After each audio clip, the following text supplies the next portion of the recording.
John Wick is about a trained hitman that comes out of retirement in order to take out the people that take everything away from him.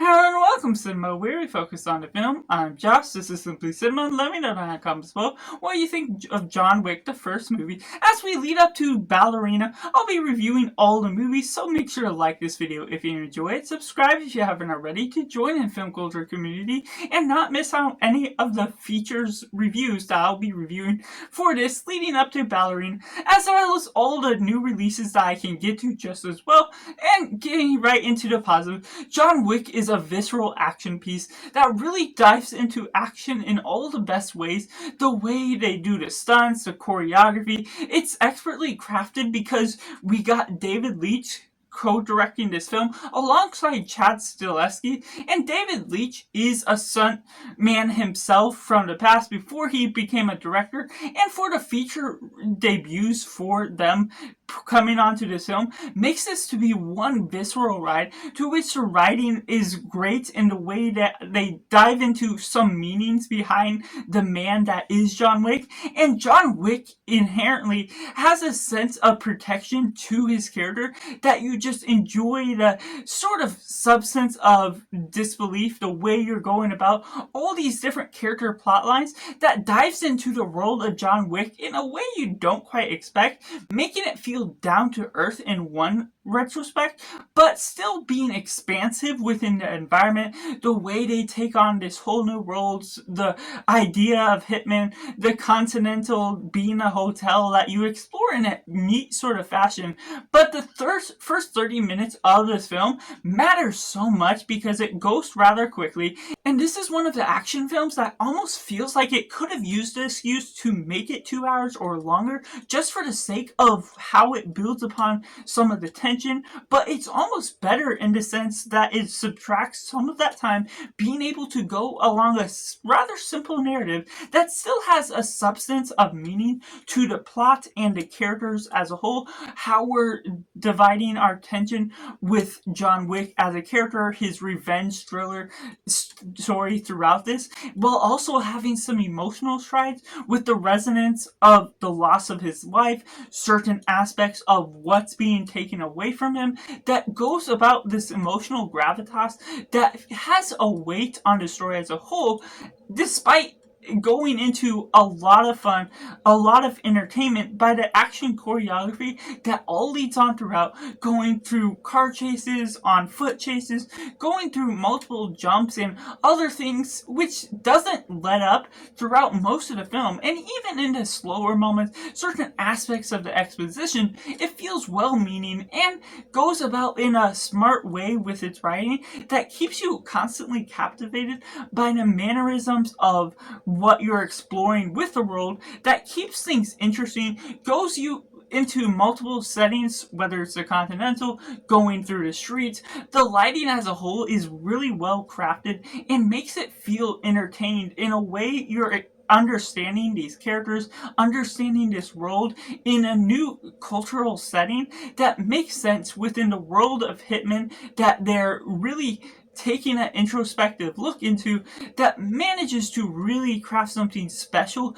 to the fresh aspects to where we're leading on with this film, even though it can have some mannerisms that we've seen within other action movies. It still has this fresh appeal to it because of the pacing, because of how they make things run on throughout. Keanu Reeves just crafting a great character within this, and Michael Kurowski just having a great villain performance. Even though he isn't a formal villain, there's not necessarily certain aspects that make sense for a villain being a bad guy within this world. It's just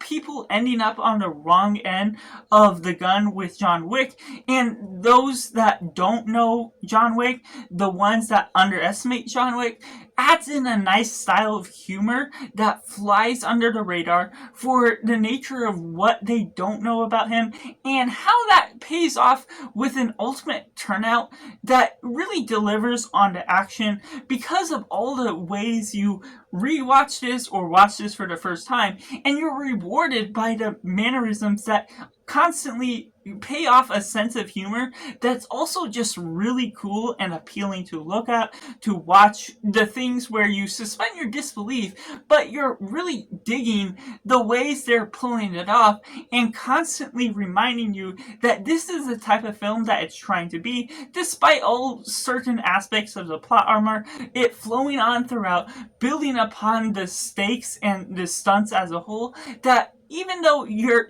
constantly worried about what could happen to John Wick, there's more of a level of a threat to how he will take out all of these villains, those that did the wrong to him, and the constant emotional weight to what is at scale, to what was taken from him, the emotional resonance to that. It's not just physical possessions, and that's the excuse for the villains as a whole, but leads into something that can add the emotional and humorous level of threat to where we're ultimately taking the story, which takes us into great choreography, great emotional, and great lighting throughout what we're leading on with this film as a whole, and just the stunts and everything we're getting out of just the choreography. You see there's a set plan that was really dividing all the attention to this, and the side characters, what we're exploring with the hitman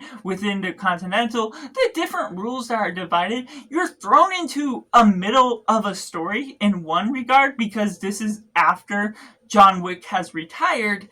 but leading them back into it, it doesn't feel like it has to mansplain everything, and it doesn't explain everything to the finest detail, which keeps you captivated to the way they're able to make you feel like you're already aware of everything because you can pick up all the pieces as the story runs along. It doesn't take too much time to over explain or even under explain and miss a few marks along the way, which provides the sense where the adrenaline within the action scenes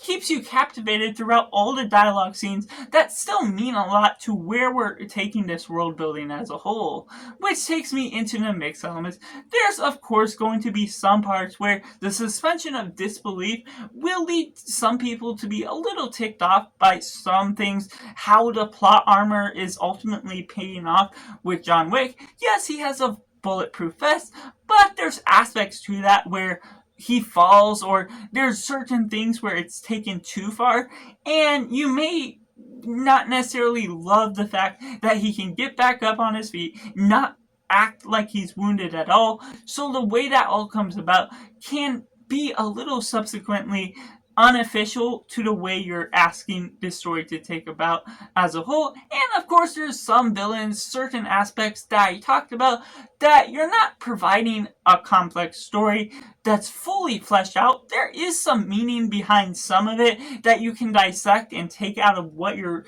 really examining the characters for, but it's not too much to the full flourish that you may hope for if you were looking at it as a drama scale. So that's just my personal review for John Wick 2014, which I have to rate a simply 9.5 out of 10, one of my favorite action films. Let me know down in the comments below what you thought of John Wick 2014. Is it your favorite, or are you sort of mixed on it? Make sure to like this video if you enjoy it, subscribe if you haven't already to join in film culture community where we talk about the love of cinema as a whole. So that's just all, and make sure to do yourself a favor and go watch a movie.